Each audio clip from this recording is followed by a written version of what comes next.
Show me your colors. When I consider people to join me in my journeys, I also like them to reveal their colors. That is, I think of people's personalities, skills, and talents as a palette. And when I find people with the right blend of colors, I want them to come along with me, because they raise everyone's game. People add their colors to the team. 2. The more varied the palette, the more diverse and creative the team can be. My needs for my established businesses are different from the requirements of STAR's foundation and the needs I experienced as a leader in public service.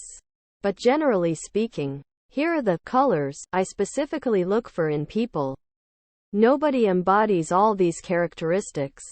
Of course, a team that really works well is made up of people who have many different qualities in varying degrees. Some people are more self-confident than others. Some have more enthusiasm or creativity. Each person brings a unique mix of strengths to the table. When people hash out their differences and combine their various talents, something magical can result. What you will notice, in looking at these general characteristics, is the underlying importance of potential. A can-do attitude about the future and the ability to adapt and grow in a complex environment.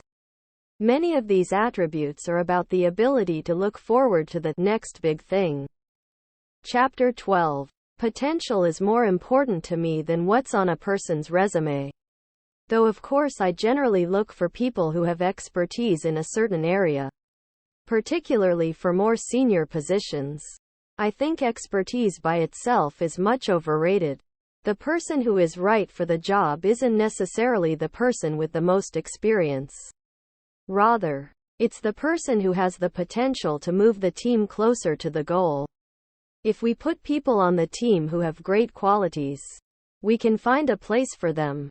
In the long run, your investment in talent will deliver on your finish line.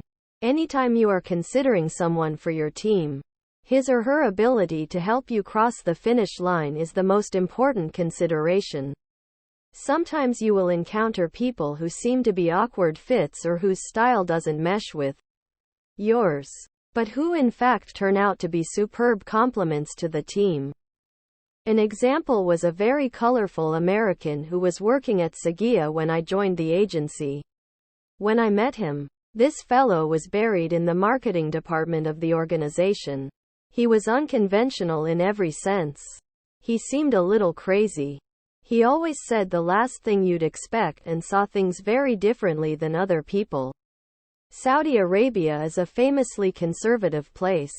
And here was a guy, basically a hippie, who didn't like to wear shoes, had Buddhist leanings. He was actually something of a mystic, and insisted on wearing bolo neckties instead of regular ones.